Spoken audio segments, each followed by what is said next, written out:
Second and Medium, Big County Preps college football podcast, and a big week in college football coming up.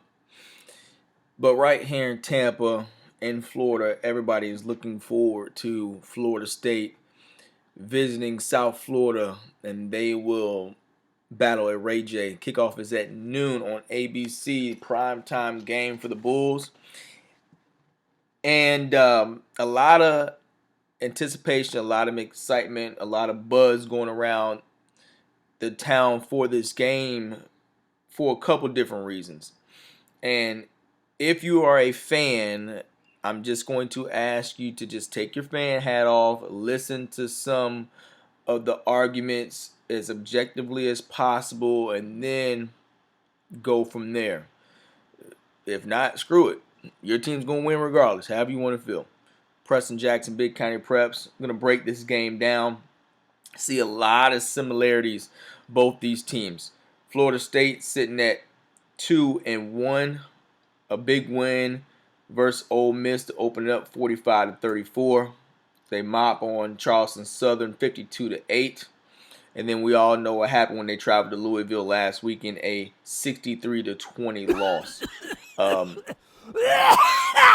South Florida playing extremely well right now. They are sitting at 3-0. The Bulls with their first win versus Townsend, 56-20. Northern Illinois back here at home, 48-17. Went on the road, got punched in the mouth, and fought back to Wally Mop Syracuse, 45-20. Now, if you weren't with us last time we talked USF, the question mark was, okay, you playing these bum teams, Townsend, Northern Illinois, you're supposed to mop on them. What's going to happen when you get into a dogfight, and how are you going to respond? They did exactly what a good team should do. Syracuse jumped on them early. South Florida came back, scored 28 unanswered points, and then they went on to win 45-20. And that's what you do when you're building a good team in the month of September, when you want to be playing your best in November. So South Florida right now, 2-0 at home, 1-0 on the road. Florida State comes to town, and when we think Florida State, we think the more dominant program. Yes, championship program. Yes, we think the more talented program. That could be subjective. However, the Noles are still the Noles, and they still have top-notch kids. They have top-notch coaching. A 20-63 loss is definitely ugly on the scoreboard and doesn't make you feel good, but that may not be the best thing for South Florida, with FSU getting hammered on national television by a very, very, very good Louisville team. And in my opinion, Louisville is a top 4 team. They're playing really good ball right now. So Florida State, with a redshirt freshman at quarterback, DeAndre Francois, it definitely showed. With the offensive line that is tremendously inconsistent, it definitely showed. With a defensive backfield that is inconsistent on making plays, it definitely showed. So they have their holes. The thing about it is, when that hole is exposed as it was on national TV, and more than the people in just the locker room understand where those voids are, now the coaching staff is going to work their darnest to plug those holes up. So, number one, I do not think Florida State is going to come out licking their wounds, feeling sorry for themselves. I think they're going to be jacked up and wanting to show what Florida State football can do. USF, on the other hand, if you're a USF fan, if you are a USF coach, if you are a USF player, in my opinion, you do not go into this ball game looking for any kind of moral victories if you lose this game. If you lose this game, it's your fault. You take that loss on the chin, and you should be upset. They've been in big ball games before. USF has played Auburn. USF has won at Notre Dame. USF has been number 2 in the country at one point in time. USF just played Florida State at Doak Campbell last year. So it's not that USF is not used to being in close games, playing in close games. It's just they just don't have a lot of them on the schedule. So that's why all the excitement is there. So let's get into some of the matchups that a lot of people should be paying attention to for this game. Number one, in my opinion, is going to be watching Florida State's offensive line versus USF defensive line. USF defensive line has a lot of pros, and that does have a few cons. Number one, they are built to stop the run. They're stout up front. They have a good rotation. At least 6 ball players that come in and out, keeping them rested. so they can be as active as possible. They are technique sound. They play with a good pad level, and they're aggressive. They're an upfield style defense. The front seven combined with Augie Sanchez and Nigel Harris, they make a really good front six for the South Florida Bulls. Biggest concern with South Florida is the pass rush out the front four. They are not getting pressure on the quarterback with just a four-man rush. Versus the run, they've been okay. Actually, they've been really good versus the run, but versus the pass, just 6 sacks. Only 2 of those sacks are by defensive linemen. Okay, we're going to get into what Florida State's going to attempt to do pass-wise and what DeAndre Francois and those receivers are going to attempt to do to that secondary a little later. However, Florida State with that offensive line has been really, really shaky. Okay, for the season, they've got 501 yards and 120 carries, averaging 167 yards per game. Gavin Cook has not looked like himself, or should we say Gavin Cook has not looked like Gavin Cook of last year, really because the offensive line play has been inconsistent. 50 carries, 228 yards, averaging 76 yards per game, 4.6 yards per carry. Versus Ole Miss, 23 carries, 91 yards. Versus Louisville, 16 carries, 54 yards, 0 touchdowns in those 2 games combined. Versus the better teams on that schedule, the 2 out of 3, Gavin Cook has been rather neutralized, and I don't necessarily think that's because of how good the defense was. Now, Louisville's defensive line they were good. They were gangster. That defensive line Louisville had, they played the part, they looked the part, and they were as productive as can be.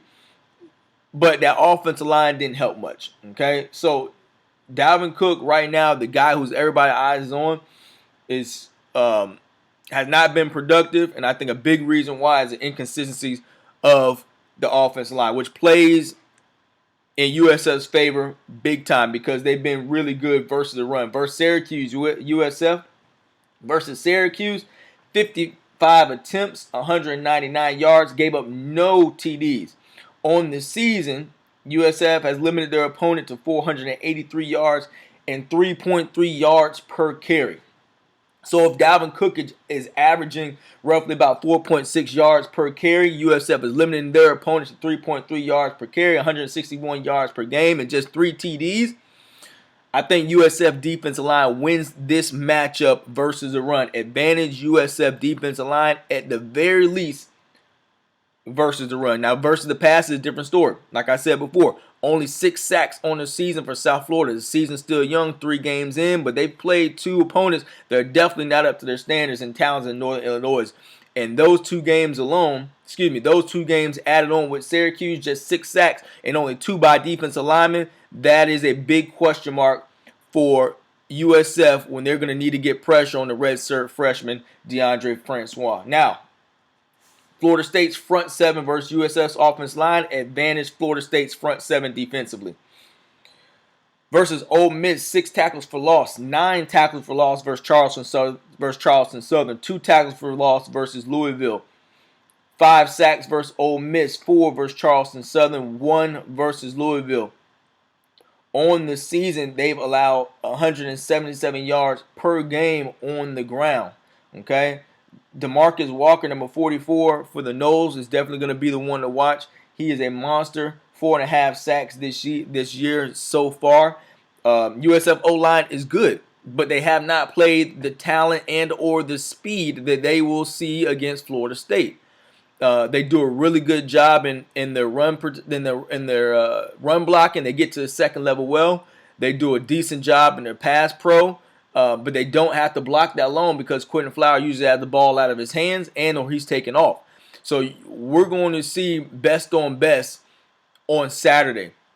I really think that Florida State's defensive line is much more athletic than USF's offensive line. Florida State's defensive line is much more athletic than USF's offensive line. And depending on how Willie Taggart calls this game, he could really put his offensive line in a really good situation or a really bad situation.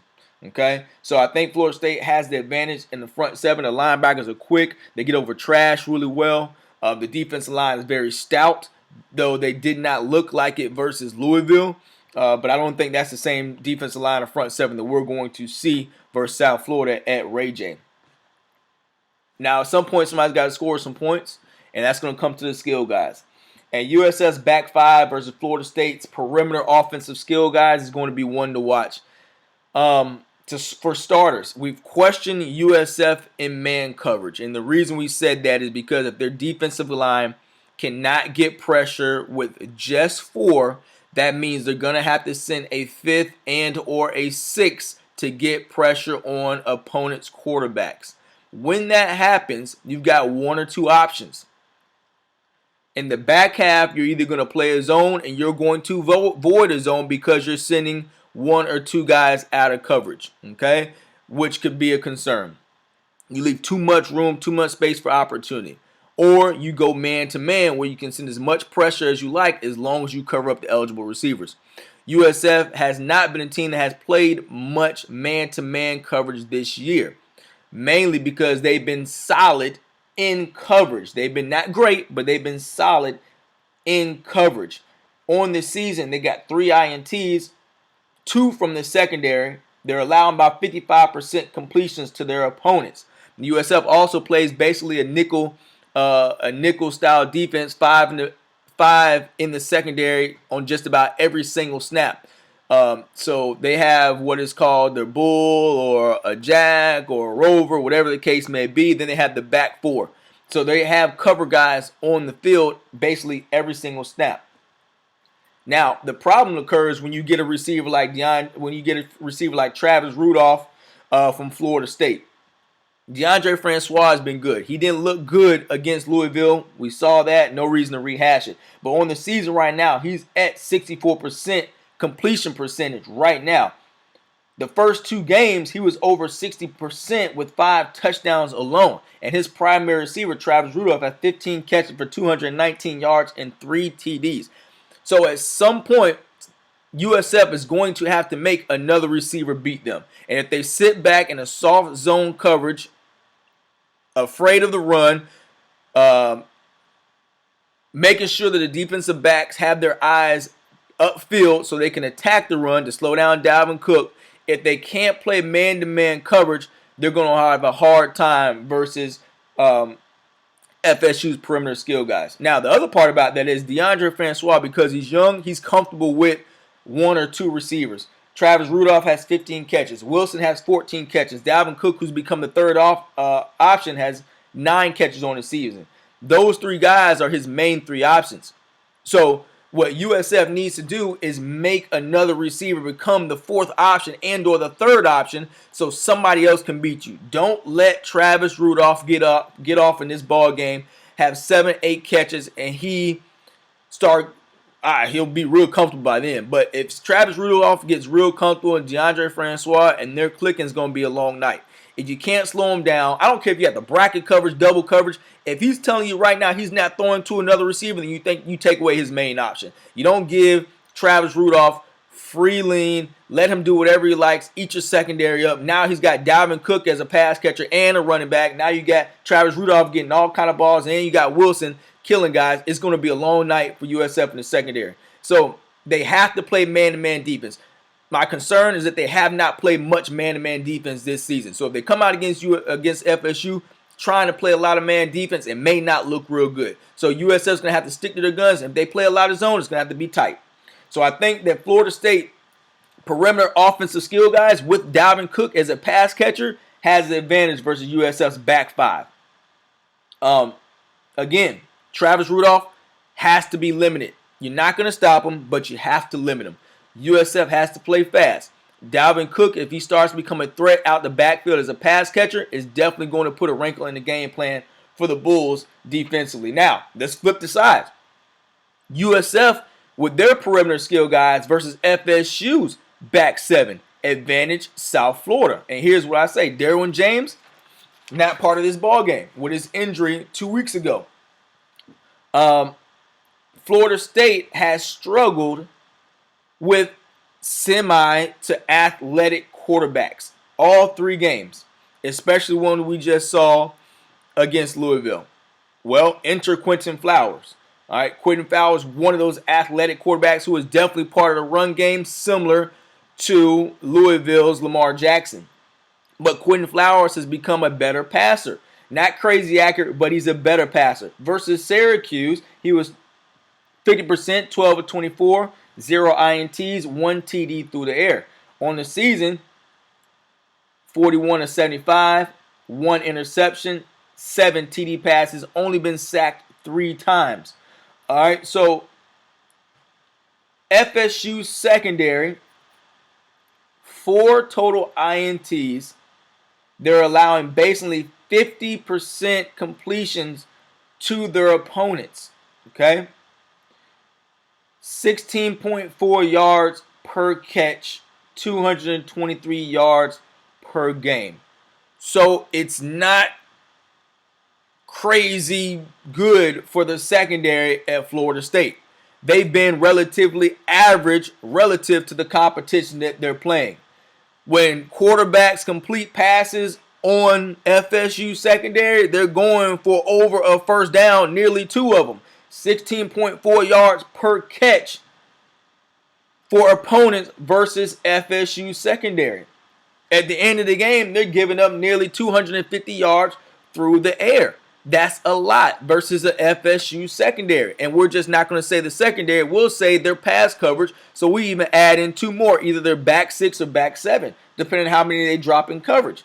Rodney Adams and Marquez Valdez-Scantling for USF, they've been really, really good. They haven't seen a secondary as talented as Florida State, or a team as talented as Florida State, or a defensive line that's going to get pressure on Quintin Flowers like Florida State, where the ball is going to either have to come out sooner or later, or inaccurate like they will versus Florida State.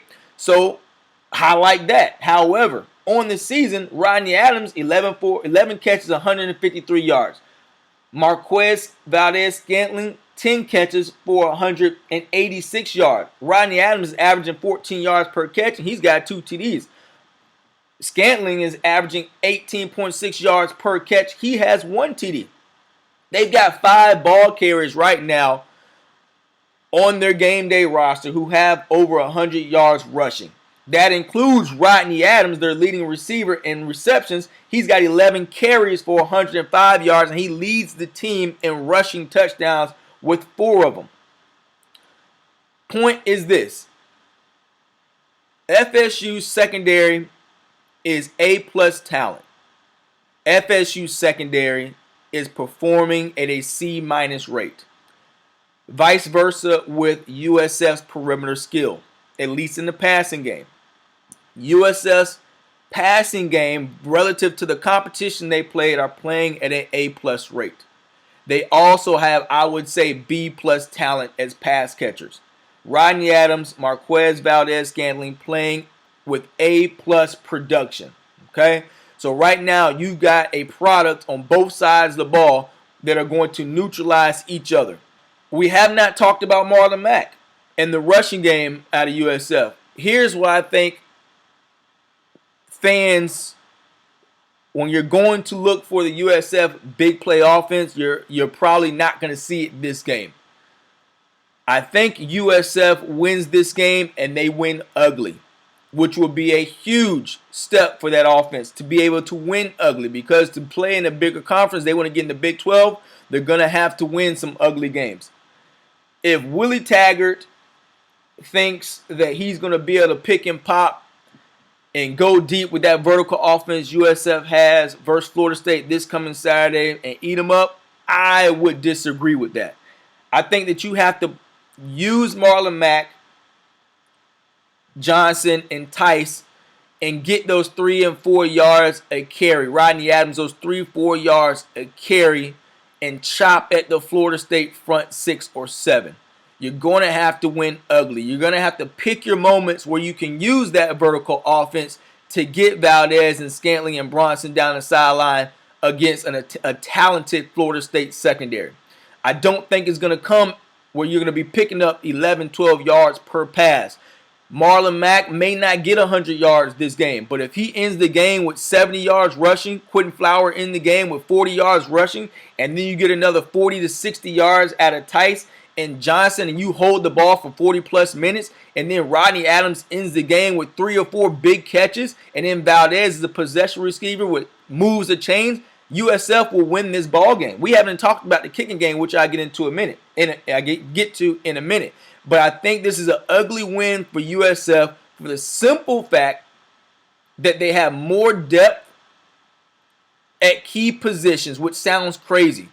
I think that the running backs for USF will play a big part in an ugly win.